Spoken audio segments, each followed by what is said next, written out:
നമസ്കാരം, എല്ലാവർക്കും പുതിയ വീഡിയോയിലേക്ക് സ്വാഗതം. ദിലീപേട്ടൻ്റെ 150ാമത്തെ ചിത്രം 2025 റിലീസാകുന്ന ആദ്യത്തെ ദിലീപ് ചിത്രം പ്രിൻസ് ആൻഡ് ദ ഫാമിലി. ഒരു കുടുംബ ചിത്രം ആയിരിക്കും, ഒരു ഇത്തിരി ഹ്യൂമറൊക്കെ ഉള്ള ഒരു കുടുംബ ചിത്രമായിരിക്കും എന്നുള്ളൊരു പ്രതീക്ഷയിലാണ് തിയേറ്ററുകളിലേക്ക് പോയത്.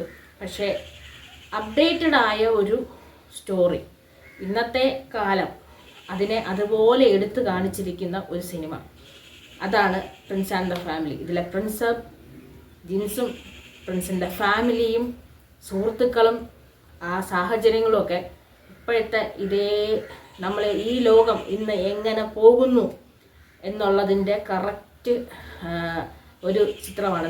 എങ്ങനെയാണ് ഇന്നത്തെ സമൂഹം ഇപ്പം പോകുന്നത് അത് മനസ്സിലാക്കാൻ വേറൊന്നും കാണണ്ട, ഈ ഒരു ചിത്രം മാത്രം കണ്ടാൽ മതി.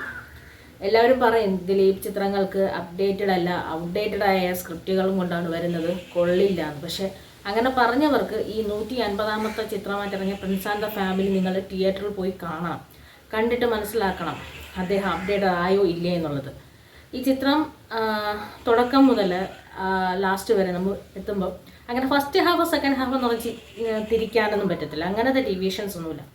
ഈ തുടക്കം മുതൽ അവസാനം വരെയും ഒരു കുടുംബം, ആ കുടുംബവും കുടുംബക്കാരും മാത്രമല്ല. അത് ചില സിനിമകളിലുണ്ടല്ലോ, അപ്പോൾ ആദ്യം എത്തുമ്പോൾ വേറെ വേറെ ഒരുപാട് കാര്യങ്ങളോട്ട് പോകും, അങ്ങനെയൊന്നുമില്ല, ഒരു കുടുംബം തന്നെയാണ്. അപ്പം ഇതിൽ അഭിനയിച്ചിരിക്കുന്ന എല്ലാവരും, ഇപ്പം സിദ്ദിഖേട്ടനാവട്ടെ, ബിന്ദു പണിക്കറാവട്ടെ, ദിലീപേട്ടനാവട്ടെ, അടുത്തത് ധ്യാന ആവട്ടെ, ഇതിൽ പുതുതായിട്ടൊരു നായിക എത്തിയിട്ടുണ്ട്. അതുപോലെ ഇതിൻ്റെ ഇടയിൽ പിന്നീട് മഞ്ജുപിള്ള ചേച്ചി, ജോണി ആൻ്റണി ചേട്ടൻ, പിന്നെ വേറെ ആരൊക്കെ വന്നല്ലോ, വേറെ അങ്ങനെ കുറേ ആളുകൾ ഈ സിനിമയിലേക്ക് നമ്മൾ കണ്ടുപോയി.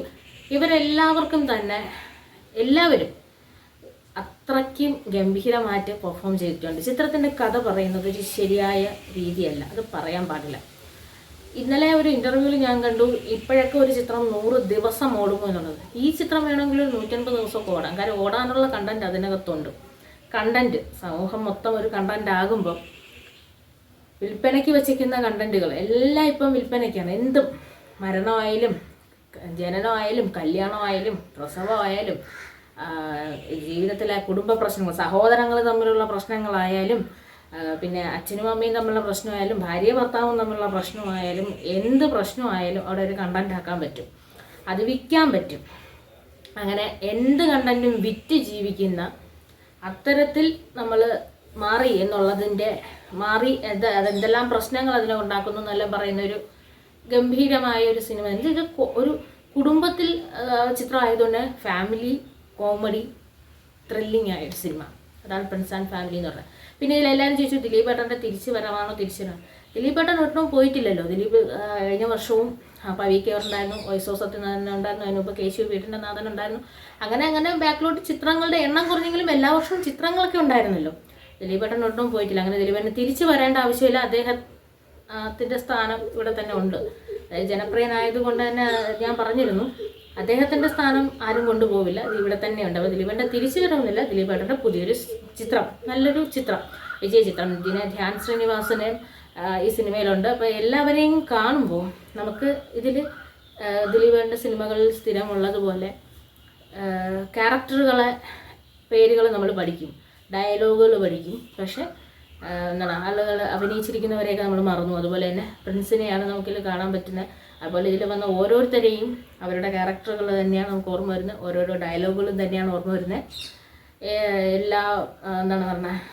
എല്ലാ മേഖലയിലും ടച്ച് ചെയ്ത് പോയൊരു സിനിമ, ഗംഭീരമായ കഥ, നല്ല സംവിധായകൻ, നല്ല ക്രൂ, എല്ലാവരും കൂടി ചേർന്ന് നല്ല പാട്ട്. ഇതൊക്കെ അതിനകത്ത് ഈ പാട്ടുകളൊക്കെ കാണുമ്പോൾ കുറച്ച് ത്രില്ലിംഗ് ആയ ഒരു ഫീലിംഗ് ആണ് ഉണ്ടാകുന്നത്. അപ്പോൾ എല്ലാവരും കൂടി ചേർന്നൊരു നല്ലൊരു ചിത്രം എല്ലാവരും തിയേറ്ററിൽ പോയി കണ്ട് എക്സ്പീരിയൻസ് ചെയ്ത് ആഘോഷിക്കുക, അത്രയേ പറയാനുള്ളൂ.